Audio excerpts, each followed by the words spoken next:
हमारी वीडियो सबसे पहले देखने વિકાસના નામ પર જમીન હડપવા વાળી સરકાર છે, એટલે ખાણ માફિયાઓ અને જમીન ચોરની સરકાર છે. કેવી? ખાણ માફિયાઓ અને જમીન ચોરની સરકાર. આજે ઉમરગામથી અંબાજી સુધી જેને આપણે ટ્રાઇબલ બેલ્ટ કહીએ, અને ટ્રાઇબલ બેલ્ટની અંદર જે પહાડી વિસ્તાર કહેવાય, એમાં ખૂબ મોટા પ્રમાણમાં ખનિજ છે મિત્ર. અને ખનિજ જો કાઢવું હોય તો વિધાનસભા અને લોકસભામાં ત્યાં રહેતા આદિવાસીઓને કેવી રીતના ત્યાંથી હાંકી કાઢવા, એ પ્રકારના વિધાનસભા લોકસભામાં લોકો બિલ પાસ કરે છે. અને પછી આ લોકો પોલીસ પ્રશાસન કે પેરામિલિટરીનો ઉપયોગ કરી આપણને ત્યાં લોકો બંદૂકની આણી પરથી હાંકી કાઢવા માટે નામના ધંધા છે. આજે આપણી જોડે જમીનનો ટુકડો છે. જો આપણે નહીં જાગીશું તો આવનારા 10 વર્ષમાં આપણી જોડે એક પણ ટુકડો જમીનનો ના હોય. બરાબર ને? એટલે આપણું અસ્તિત્વ ટકાવવું હોય, આપણી જંગલ જમીન બચાવવું હોય તો આ સરકારની સામે લડવું પડશે. લડવું પડશે ને? બધાએ નકલવાની જરૂર છે. આજે હું તમને આશ્વસ્ત કરું, ગુજરાતમાં 8 મોટા ડેમ બનાવ્યા. કેટલા? 8.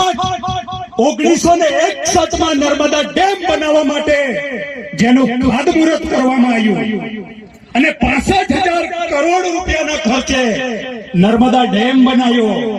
મધ્યપ્રદેશ, મહારાષ્ટ્ર અને ગુજરાતના આદિવાસી લોકો જમીનનો ભોગ આપ્યો, અને એના બદોલત ગુજરાતની જીવાદોરી સમાન નર્મદા ડેમ બન્યો.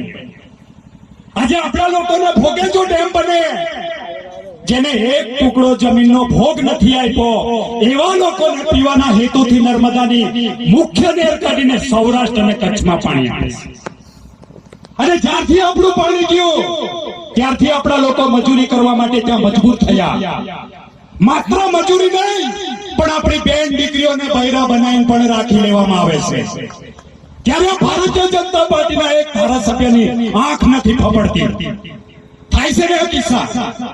તો અમારી જોડે પણ 2 એકર જમીન છે, અમને પણ ઇરિગેશન સિંચાઈ માટે પાણી આપ્યું હોય તો 2 એકર જમીનમાં 100% પિયત હોય તો 10 માણસ આરામથી જીવી શકે. એક માણસને માઇગ્રેશન થવાની જરૂર નથી. અરે ભાઈ, એ તો ઠીક છે, નલ સે જલવાળી કેવી કર્યા, 13 વર્ષથી તમે ખાતમુહૂર્ત કર્યા, 3 કોન્ટ્રાક્ટર તમારા બ્લેક લિસ્ટમાં ગયા. હવે નળ ચાલુ કરે તો માત્ર હવા નકલે, પણ હજુ કઈ પાણીના ઠેકાણા નથી. અને 35 વર્ષથી વિકાસવાળી સરકાર બહિરી ને એ વિકાસવાળી સરકાર વિનાશકારી સરકાર છે. આનાથી ચેતી જજો. બરાબર ને? એટલે જાગૃત થાવ. આપણા ખૂબ બધા અધિકારો બંધારણમાં મળેલા છે. મેં પહેલા કીધું તેમ 5મી સૂચિ વિસ્તારમાં અહીંયા કોઈની દાદાગીરી નહીં ચાલે. બરાબર? આ કોઈ તારા મારા બાપે નહીં, પણ ભારત દેશના બંધારણથી આખો દેશ ચાલે. અને બંધારણમાં આપણને મૂળભૂત બંધારણીય અધિકારો આપેલા છે, તો આદિવાસીઓને વિશેષ અધિકારો આપેલા, એનું ઉલ્લંઘન શા માટે? જો દેશ બંધારણથી ચાલતો હોય તો આદિવાસીઓને પણ એના મૂળભૂત અધિકારો, ફંડામેન્ટલ રાઇટ પૂરેપૂરા ઇમ્પ્લિમેન્ટ થવા જોઈએ. એ દિશામાં આપણે લડાઈ લડવાની છે. આપણે કોઈ કાયદાની વિરોધમાં નથી. આજકાલની ગાંધીનગરમાં બેહેલી 77 વર્ષથી સરકારો એ કાયદાનું ઉલ્લંઘન કરે છે. બાકી આપણે ક્યારે કાયદાનું ઉલ્લંઘન કરનારા લોકો નથી. મિત્ર, ગાંધીના ગુજરાતમાં દારૂ પીવું કાયદો ના પડે ને? દારૂ વેચવું કાયદો ના પડે ને? તો આજે કવાટમાં જાઓ, ઉદયપુરમાં જાઓ, ઉનાળામાં પાણી નહીં મળતું એટલું દારૂ મળે. એ કોની રાહે નજર મીટર ચાલે મિત્ર? એ કોણ ચલાવે છે? અમને ઓળખી લેવાની જરૂર છે. બરાબર? એટલે નીચેથી લઈને કમલમ સુધી હપ્તા જાય છે. હું જાય હપ્તા.